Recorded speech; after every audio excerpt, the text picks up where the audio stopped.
You might think he's crazy, but it's hard to find many men out there who are as determined and persistent as this guy. It's 1954 in St. Louis, Missouri, and Ray Kroc, a middle-aged businessman, is going from store to store, tirelessly trying to sell his milkshake mixers. Despite being turned down every time, he refuses to give up. This struggling tradesman will eventually become one of the most successful businessmen in the world. He continues to motivate himself, driving around the city in search of that one special order. And his persistence pays off in the most unexpected way.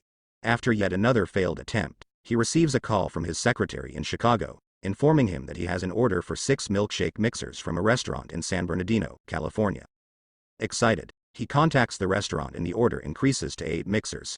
Intrigued, he sets off on a long drive to San Bernardino to find out what's going on. When he arrives, he's shocked to see a large crowd waiting in line at the fast food restaurant. Curiosity gets the better of him, and he decides to join the queue and try the food for himself. Ray is delighted with his quick burger purchase and is still enjoying it when he is approached by another man. He compliments the burger, and the man introduces himself as Mac McDonald's, co-owner of the restaurant. Ray, being smart and opportunistic, introduces himself as well, and Mac recognizes him as the milkshake vendor. Ray lies about his reason for being in California, saying he came for a meeting. Mac decides to give him a tour of their operations, impressing Ray with their speed and efficiency.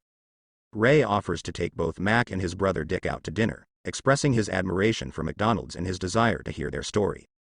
The brothers accept and narrate the rise of their hamburger stand in San Bernardino, sharing some business secrets with Ray. Seeing the potential in McDonald's, Ray spends the night lost in thought. The next morning, he waits for the McDonald brothers to arrive, surprising them with his proposition to franchise the company. He reveals that he came all the way to California specifically for them. Contrary to his previous statement, Dick informs Mac that they had already attempted to franchise the company but found it challenging to maintain quality standards from a distance. As a result, they decided to abandon the idea, despite having established 5 branches in different cities. The McDonald's brothers were unwilling to risk their creations being mismanaged and believed it was better to have one exceptional restaurant rather than 50 mediocre ones. Ray, however, still insists on franchising, but the brothers remain steadfast in their decision. During their argument, Ray notices a painting on the wall of a McDonald's restaurant featuring a unique design, the Golden Arches.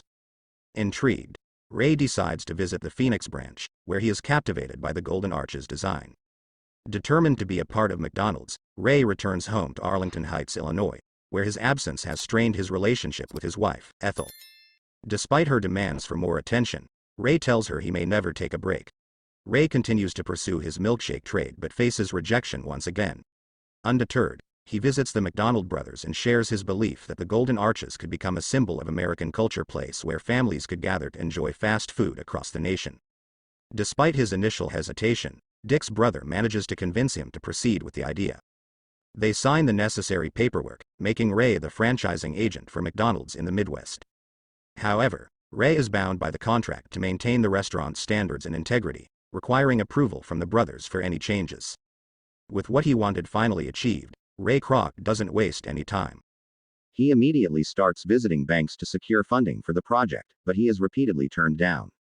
In a desperate move, Ray decides to mortgage his home without informing his wife. This risky decision allows him to secure the location for the next McDonald's branch.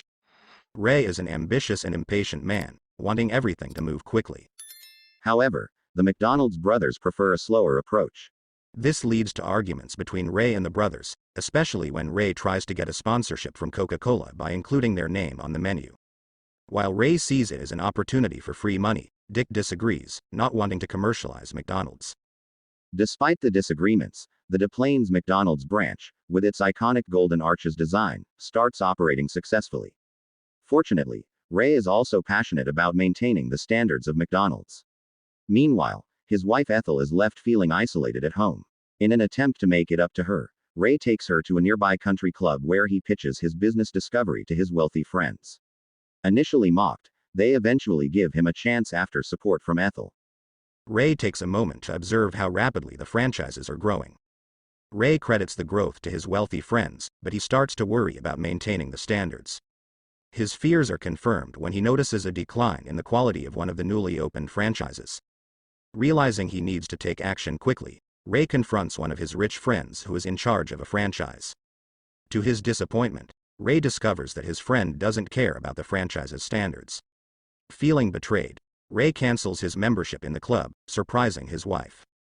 The next day, Ray unexpectedly encounters a man named Leonard Rosenblatt at his office, who is trying to sell a Bible to his secretary. Impressed by Leonard's determination, Ray learns that he is a Jew trying to make a living. Deciding to give Leonard an opportunity, Ray signs a contract with him and grants him a new franchise in Waukegan, Illinois. As Leonard and his wife Myra excel in maintaining McDonald's standards, Ray gets a brilliant idea. He realizes that he can establish more franchises by hiring dedicated American workers. Ray starts visiting various lodges and religious organizations to recruit workers, and his strategy pays off. More franchises begin to emerge, and Ray becomes the face of McDonald's. He attends the grand opening of a McDonald's in Minnesota and is pleasantly surprised by the warm welcome he receives. During a meal at a fancy restaurant, Ray meets Raleigh Smith, the restaurant's owner, who expresses interest in becoming a McDonald's franchise owner. Ray sees the potential and considers expanding further with Raleigh's involvement. As the men engage in conversation while a woman gracefully begins to play the piano nearby, Ray finds himself captivated by the woman's musical talent and can't seem to take his eyes off her. Raleigh introduces the woman as Joan Smith, his wife. Despite being married, Ray still finds himself drawn to her. Ray decides to join Joan in singing and playing the piano, showcasing his own musical abilities.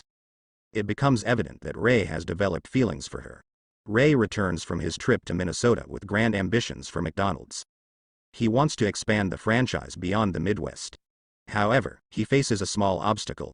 June informs Ray that he had previously signed a contract with the McDonald's brothers, which only guarantees a 1.4% profit. This profit wouldn't be sufficient for his expansion plans. Ray attempts to renegotiate the contract with the McDonald's brothers, but Dick refuses, labeling Ray as a wolf. Ray arrives home to find his wife waiting for him. She drops a bombshell, revealing that the bank has called regarding his unpaid loan and secret mortgage.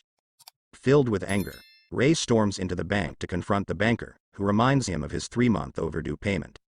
Ray seeks solace with Raleigh and Joan, sharing his troubles and quality issues with them. Joan proposes a cost-saving solution: a powdered milkshake that tastes just like the real thing. Ray is impressed and accepts her proposal. Ray faces one final hurdle: his contract requires him to inform the McDonald's brothers of any changes. However, they once again refuse his request. Frustrated, Ray pays another visit to the bank in hopes of securing another loan. Unfortunately, he is turned down. However, a young man named Harry Sonneborn overhears their conversation. Ray is informed by Harry that if he's not making a lot of money, something is seriously wrong. Ray allows Harry to examine his business ledger, and after a thorough review, Harry discovers the root cause of Ray's financial troubles. Harry advises Ray to venture into real estate and purchase the land where McDonald's franchises are built. Ray should then lease the land to the franchise owners, which would give him control over the franchises as well as over Mac and Dick. Ray follows Harry's suggestion, secures backing from multiple investors, and renames his company to Franchise Realty Corporation. When Dick contacts Ray, he denies any affiliation with McDonald's and claims that their previous contract is not binding. Ray also approves the idea of a powdered milkshake proposed by Joan, seemingly acting independently. Dick calls again, furious about the news, reminding Ray of their contractual obligations. However, Ray remains steadfast, stating that contracts, like hearts, are meant to be broken. Later that evening, Ray shocks his wife by expressing his desire for a divorce. He offers to relinquish all his assets to her, except for the McDonald's business. Ray hires a lawyer to renegotiate his contract with the McDonald's brothers, as he becomes increasingly desperate to gain ownership of the company. In a bold move, Ray sends a letter to the brothers with a letterhead that reads, "The McDonald Corporation," which angers Mac and leads to a confrontational phone call between him and Ray.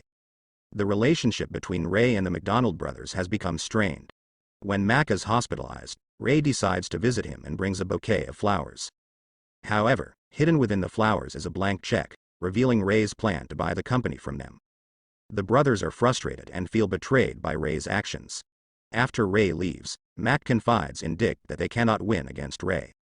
As a result, they agree to sell the company for $2.7 million, with the condition that they can keep the San Bernardino store and receive 1% of future corporate earnings. Ray accepts the terms, except for the 1% of future earnings, which he promises to give them on a handshake basis. With little choice, the brothers accept the deal. Later, Dick confronts Ray in the restroom and asks why he didn't steal their idea and start his own restaurant. Ray admits that he would have failed without the unique name, McDonald's, as it sounded like America to him. In the end, the McDonald's brothers are informed that they cannot keep the name on their stores, while Ray continues his journey of success.